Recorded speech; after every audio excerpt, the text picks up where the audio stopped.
আসসালামু আলাইকুম। Hello everyone, আশা করি সবাই ভালো আছেন। এইবার ঈদ উল ফিতর শাকিব খান ভার্সেস শাকিব খান হতে চলেছে, একদম ঠিক শুনেছেন। এবার দেখি, আমার একটাই কথা চিন্তা হচ্ছে যে যদি শাকিবেরই দুইটা ফিল্ম আসে তাহলে আরগুলো কি হবে, দাগি জঙ্গলি তারপরে পিনি যত কিছু আছে ওগুলোর কি অবস্থা হবে। মানুষ তো বরবাদ দেখার পরে অত্যন্ত অন্তরাত্মাই দেখবে। শাকিব খানের সাথে শাকিব খানের লড়াই হবে, দেখা যাক।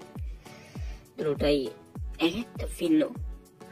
এই দুই গ্রুপের মধ্যে ধরেন বরবাদ 2025 সালকেই টার্গেট করা হয়েছে এবং অন্তরাত্মা 1970 দশকটাকেই টার্গেট করা হয়েছে। অর্থাৎ অন্তরাত্মা যদি 2050 সালে মুক্তি পায় তারপরেও ওইটা যুগোপযোগী, কারণ সেটাকে ওই সময়টা দেখানো হয়েছে, 1970 দশকটাকে দেখা হয়েছে, এর জন্যই সেটা যুগোপযোগী।